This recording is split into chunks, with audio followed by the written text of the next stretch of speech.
Namaste,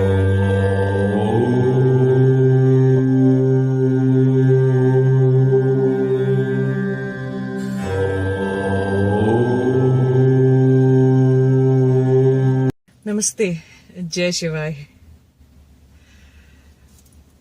I came here today and I thought I will make a video outside for all of you, but it's way too much windy. I just couldn't hear any sound at all. There's a lot of traffic and there's a metro going from my back and very windy anyways.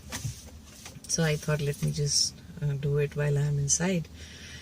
See, let's talk about Tapasya today.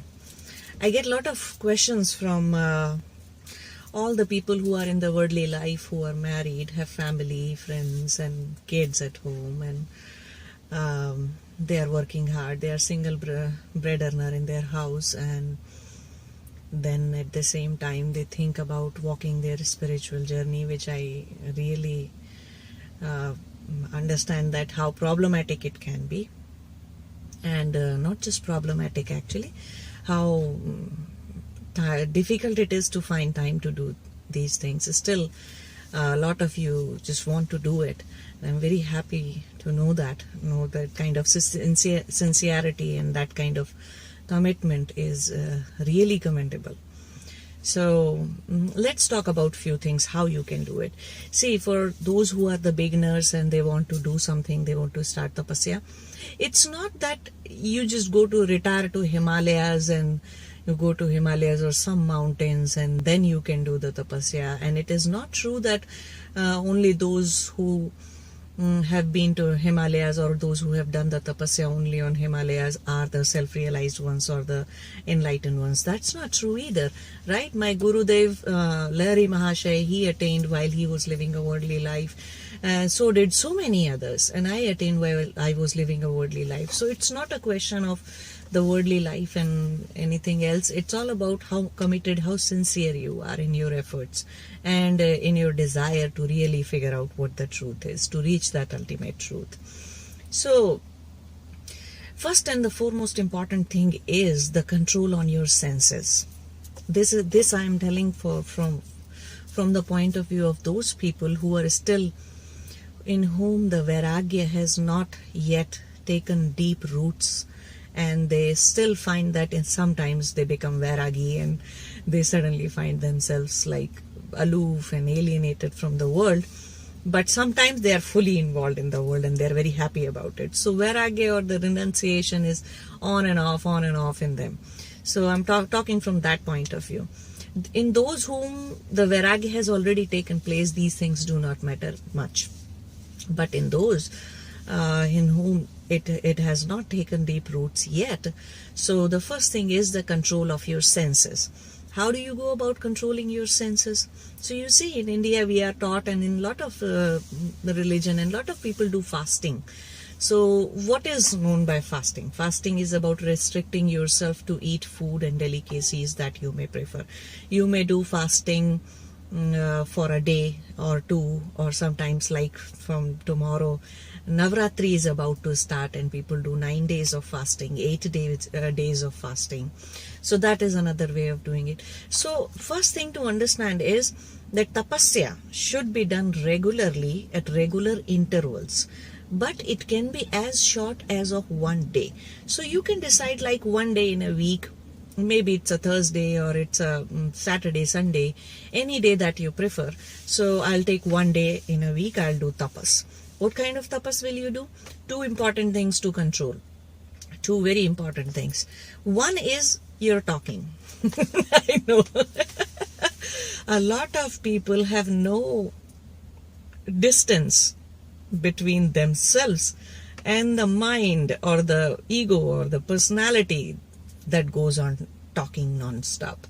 So the first thing is doing mauna, taking a maun vrat, okay? Fasting for silence. And for that you just have to stay very quiet, no talking absolutely at all, neither on phone nor on anything. And you don't have to do this whole day for the once a day in a week. You don't have to do it whole day if it is not possible. Try doing it for few hours, 2 hours, 4 hours, whatever you would prefer, whatever is comfortable to you to start with. Do not talk, whatever it is, just do not talk. Okay? And it's not that you are not talking, but you can read books. No, you cannot read books during that time. You cannot watch TV at that time. You should not look at your phone every few seconds like all of you are used to of doing that. No social media interaction. We are trying to just cut down any and every interaction that your mind can possibly get. No provocation of mind. Now, when you start doing Mona like this, then slowly you will start realizing that even though there is no input from outside, no TV, no friend calling you, nobody in the house talking to you, still your mind goes on talking. Your mind goes on talking. And you will get, when there is no input from outside, from the inside itself there is enough noise. So you will start paying attention to the inner noise that happens, that goes on and on in your head. So you will start paying attention to that. And in this busy, crazy world, it's hard to pay attention to the inner noise, the inner world. And it has to be brought to your consciousness that see how much inner noise there is. Right? But only if you stop outputting from outside, then only you will realize how much inner noise there is, or how much your mind and your thoughts have become like that. So this is one thing to do. So those who will cross this first stage, that they will realize, they'll reach a point where they realize that, okay, so I'm not watching TV, I'm not reading anything at all, and I may be cooking or doing something else, but not indulging into interaction with any other human being or pet or anybody. And as well as I'm not looking at my phone, reading and answering my emails. I'm not doing that either. And I'm not interacting with anybody on social media and not reading anything there. So total silence from outside. Then you will reach a point where you will see the inner noise. Now, what has to be done about inner noise?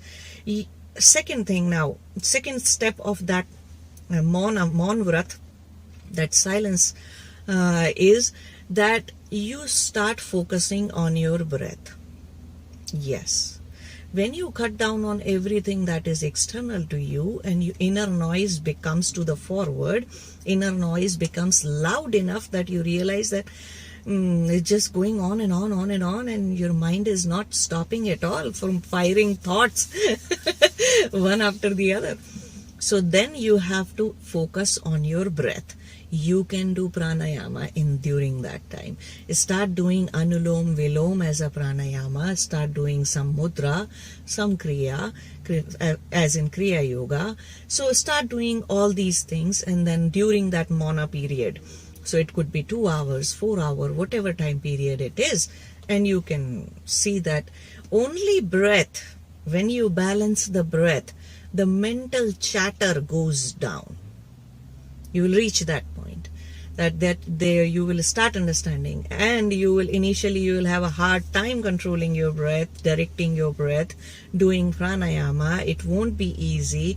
Every few seconds your mind will say, oh, I'm done, this is enough and it will work now. But no, still it is chattering until it goes dead, drop silent. You have to keep doing pranayamas. You have to keep doing kriya yoga, mudras.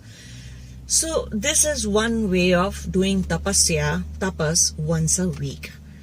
Means realizing your mental chatter and creating a distance between you, the external world, and later on you will come to the point where you will be able to create distance between the real you and your mental chatter. Okay? So that is coming from inside. So you will be able to do that. This is one way of doing tapasya. Another thing that you can try on the same day is with food. Okay? With food. Do not eat sugar and salt. That's it. You can eat vegetable, carbohydrate, or even if you want to eat non-veg, whatever it is, just eat it. Okay? But no sugar and no salt. This would be the first stage of fasting. that whole day you did not eat salt and sugar, and see how the food tastes. See how your tongue reacts. See how your mind reacts and says, what is this nonsense and what bullshit it is. It tastes horrible. I just cannot live without sugar. I just cannot live without salt. That is how your Manomaya Kosha will revolt. And that is what you have to understand, that how much your senses have become slave of all these things. Okay, and you have to create a distance. So first stage would be to not eat salt and sugar. Second stage would be to not eat non-vegetarian if you are a non-vegetarian. And if you are a vegetarian, then do not eat any cooked food. Those are the next few stages, where you do not eat any cooked food, just eat raw things, raw fruit, raw vegetable, whatever you want to eat, just eat raw that day for 24 hours. Okay. Another next stage would be to not eat at all, just for one day, fasting for one day. But don't try to do fasting just for fasting no doubt affects the physical body. But we are here when we talk about tapasya. It's not just about your training your physical body. Without training your mind, without training your breath, there is no way to train your physical body and keep it trained. Okay? So you may not be physically eating the food from your mouth, but your mind may be eating food from all the sides, doing gossip, watching TV, newspaper, and indulging into social media, Twitter, Instagram, Facebook, and all that chatter kind of things. So, if you are physically fasting from the food standpoint, then you also have to do mental fasting, okay? So, mental fasting is, as I explained earlier, doing a Maun Vrat. Remember one thing, those who cannot control their tongue from the talking standpoint and from the food standpoint, those who cannot control these two senses will not be able to control anything else, will not be able to grow in their spiritual sadhana regardless of what they do. Okay? These two are the mandatory things. You have to have a distance between you and the talking faculty of your mind, between you and the food enjoying faculty of your mind. You need to have some distance. And when we do tapasya, these are not the permanent stages. I am not telling about doing this forever. These are the stages, okay? These are not the permanent things. You never have to quit food for the rest of the life. You do not have to quit non-veg, vegetarian consciously. Once you start eating and enjoying food consciously, once you start talking consciously, then you come back to it. Because now you have created a distance between all that. You're not bound by the slaves. If someday there is no salt in the food, you'll still eat it without making too much hue and cry about it. If there is a time when you are actually alone just with yourself, and you will be fine. You will talk consciously. Only when there is a dire necessity of talking, you will talk. Otherwise, you will not talk. You will just enjoy the moment. You will become meditative. Your mind will not have as many thoughts as it has now. So these two are the small tapas that you can do.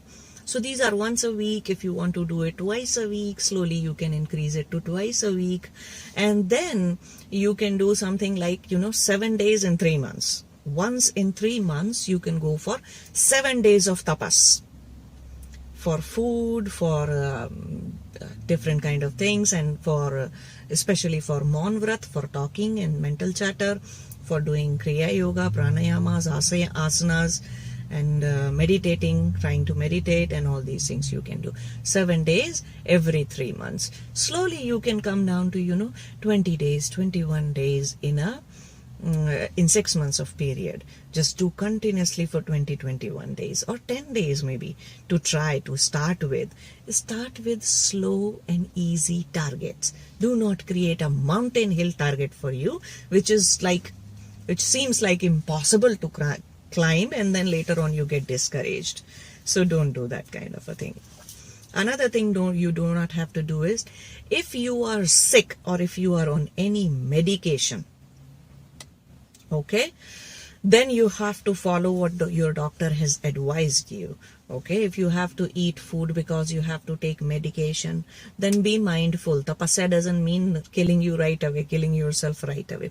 Then eat food, okay, and take your medicine. There is no fasting that has to be done for medicines, because if you are dependent on your medicines to live well, then for now you have to keep it that way. Do not stop taking any of your medication.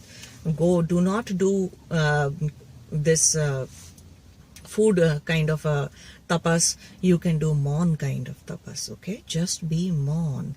And even though you are eating, you can eat light, you can eat vegetarian, you can eat light, and you can do Kriya Yoga during that Maun day that you have.